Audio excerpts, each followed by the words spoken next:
Hello and welcome to day 21, so the last day of our third week of our 30 days of yoga challenge. We are looking at a practice or kind of thinking about how our yoga practice helps to reduce stress and anxiety. So it's perfect for when you're in that frame of mind. You know that you are going to feel better afterwards. So similar in a sense to when we were thinking about using our practice to boost our mood, because yoga helps to as a natural kind of mood lifter, mood booster, releases those happy hormones, your oxytocin, endorphins, serotonin, dopamine. It releases your happy hormones, but it also reduces the levels of cortisol and adrenaline, which are the stress hormones in the body. So it's working to reduce the stress hormones, to boost the happy hormones, to reduce and release physical tension from the body. Remember, your mind and your body are interlinked. So when you feel stressed in your mind, a situation, work, or whatever it is, when you feel stressed, it manifests in your body. The two are interlinked 100%. Your body speaks your mind. So it's about kind of working with the body to release those physical tensions. We're focusing on the breath to bring more oxygen into the body, which helps to, it brings you to a calmer state of mind. It's helping to, we're also triggering the relaxation response within the body, calms the sympathetic nervous system, all these wonderful things that just leave you feeling blissed out. Okay, so let's not talk about it anymore, let's experience it. So we're going to come down to laying. We're going to start with an abdominal breath and a couple of postures laying down. So be comfortable. You can place your hands on your belly if you find that helpful to work with an abdominal breath.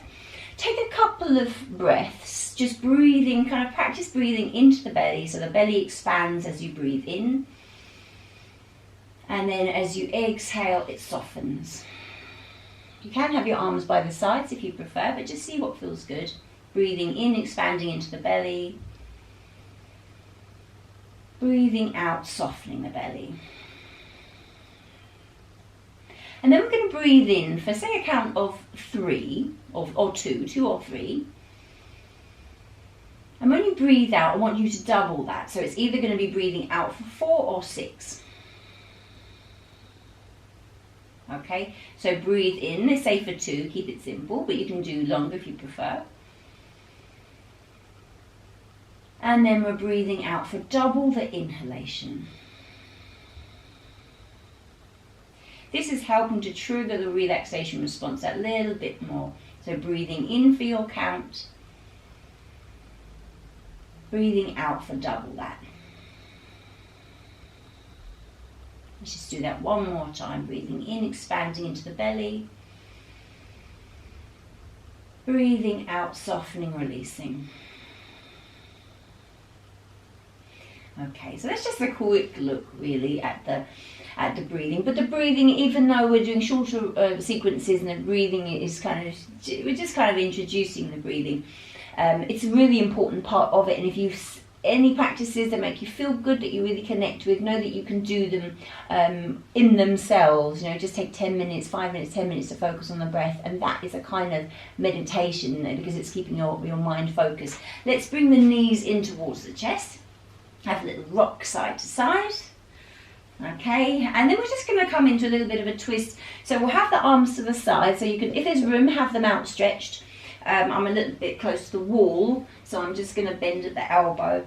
And I'm going to breathe in as my knees are to centre. And then I'm going to exhale as you go to the side. They don't have to touch down, you just, but keep the back of the shoulders connected. Breathe into centre. Breathe out to the other side. Okay, so we're going to stay with the breath. We're going to do this a couple more times. Breathe in back to centre. Breathe out to the side. If it feels too deep a twist, you can always take your feet back down to the mat and just let the knees flop side to side. So that will be a gentler option. Breathe in back to centre. Exhale. Again, knees might touch or they might just hover. You just see what feels good. You should get a nice release through the spine. So we're releasing any tightness, any holding in the spine. You might feel this across the outer hip as well, into the bottom, into the glutes, back to center, last time. Breathing in, exhale. And then coming back to center. Okay? So we're just going to take hold of the ankles. We're going to move towards Ananda Balasana, so happy baby pose. I just want to get you to hold the ankles. This is a bit more of a yin variation, yin yoga variation for now. So we're just going to rotate the ankles. You can go one way or the other. Just get any popping, cracking. There might be, there might not. You know what I mean? If you're a popper or a cracker, mine always do. You just kind of get a little fluidity around the ankles, really. Okay, and then you can either stay as you are, so you're holding around the ankles, let the knees kind of flop either side of the body, so you can feel that release across the hips, or you can go a little deeper into it. Well, if it's available, then you're just kind of creating a kind of right angle here, and the possibility to hold around the outside of the feet. Okay, so if your upper body is like this, in order to reach the feet, then just hold around the low legs, or just even hold around the back of the thighs. So, but just try to keep this angle if you can. And we're not having the knees to the chest, we're having the knees to the outside, almost like you're aiming towards your armpits. Okay, so it's a kind of deep hip opener and a nice kind of release. We get a lot of tension around our hips, a lot of holding, physical tension around the hips. But it's also a seat of emotional tension as well. So we do look at that in Happy Hips, but it's that in the sequence of Happy Hips. Now breathe into it. So remember, it's fine to have the heels a little bit closer to the body. Just take a couple of breaths. Ananda Balasana, happy baby pose. Okay. You can feel quite strong. Posture.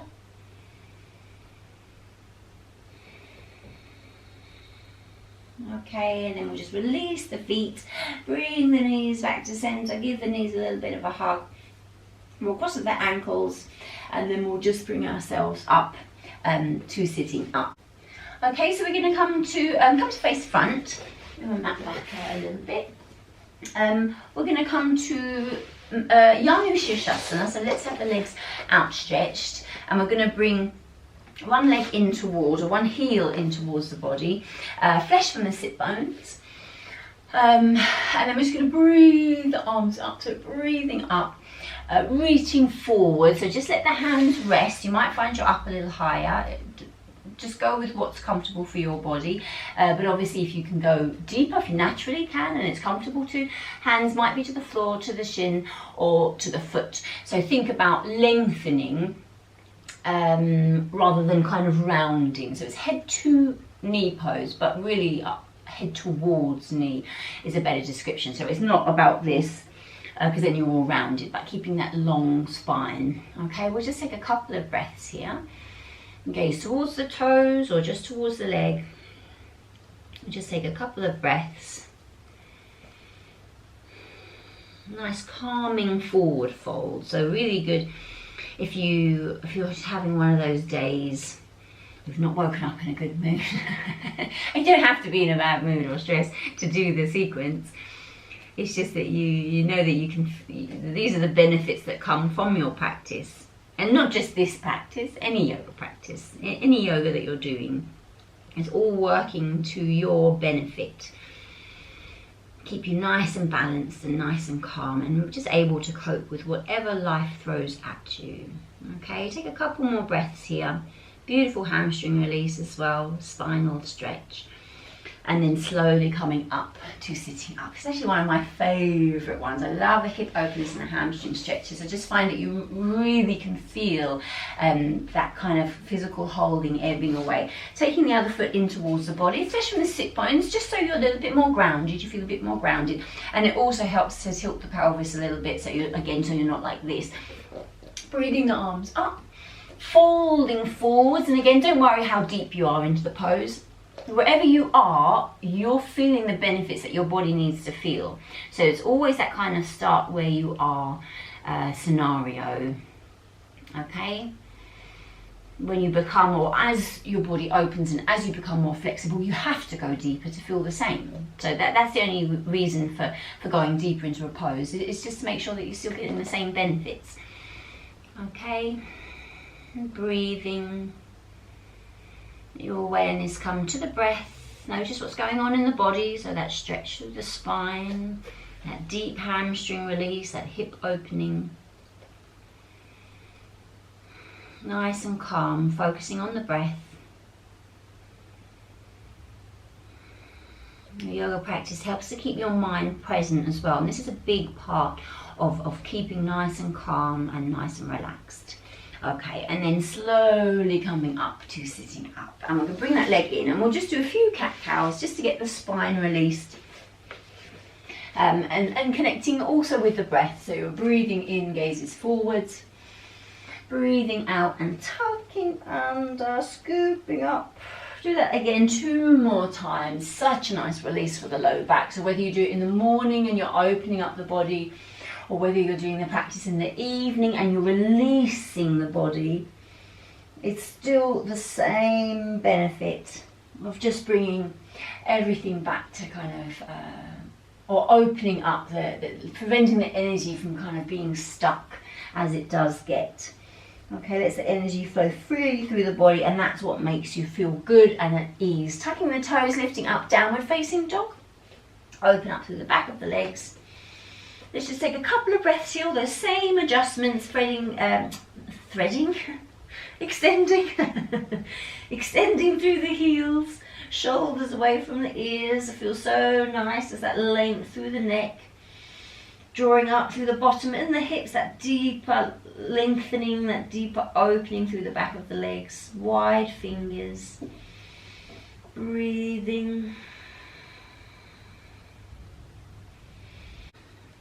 Okay, so we're going to take one leg out behind, so 3-legged dog.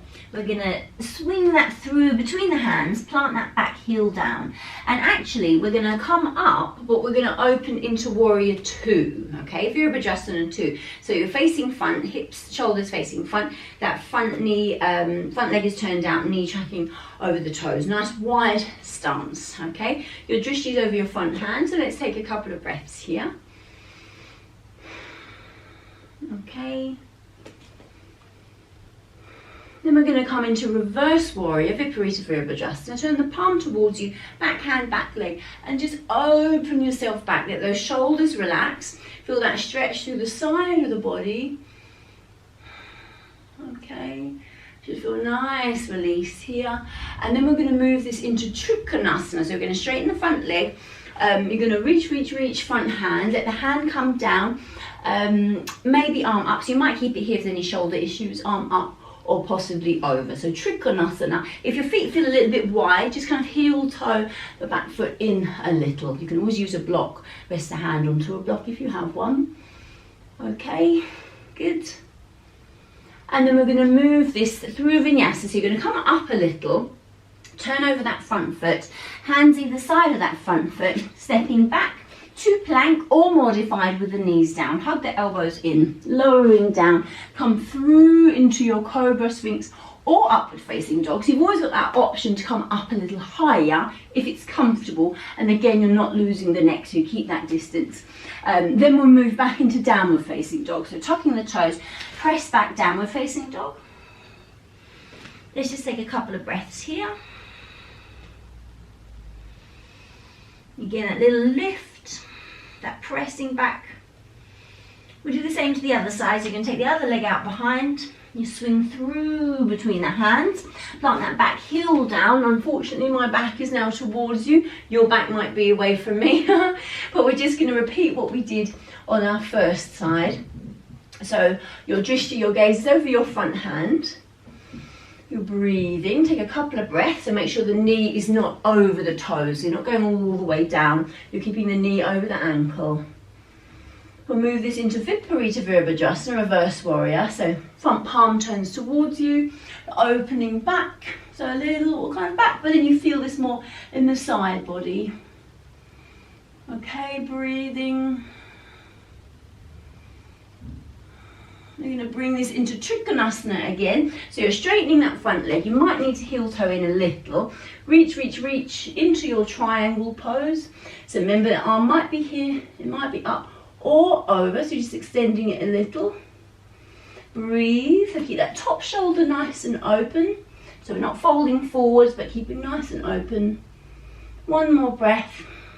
And then we're going to come up, turn over that front foot. Hands either side of the front foot, back to plank or modified, lower yourself down, move through your back bend,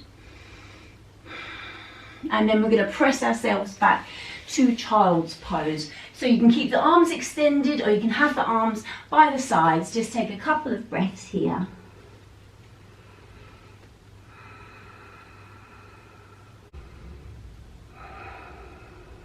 Okay, and then we're going to come up to sitting, come onto our bottoms, just swing those legs around. So we're going to come into Paschimottanasana, seated forward fold, flesh from the sit bone. So different to Yamushi Pose at the beginning because we've got both legs forward and it's definitely a different feeling.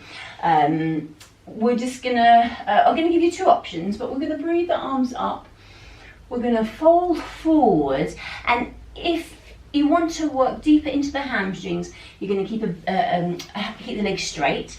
So you're just going to focus shoulders away from the ears and think about lengthening in the pose. If you want to take a little of the hamstring stretch out, you're just going to bend the knee slightly and allow yourself to fold forwards. So let the head be heavy, drop the chin towards the chest.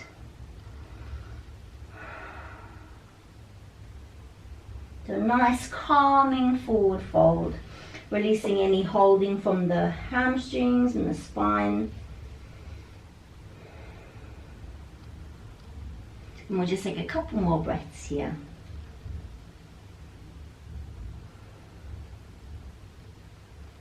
Okay, and then just gradually come up to sitting up. Okay, so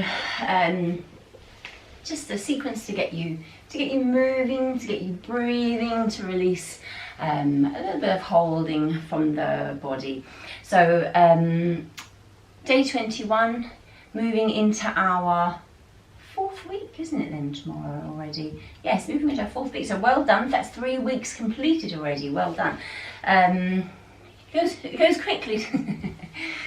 Time flies when you're having fun, but I really appreciate you keep joining me, and yeah, this is really good going.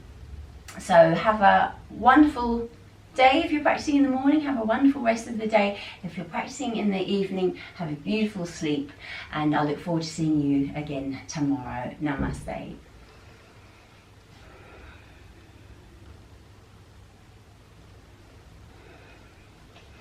Thank you.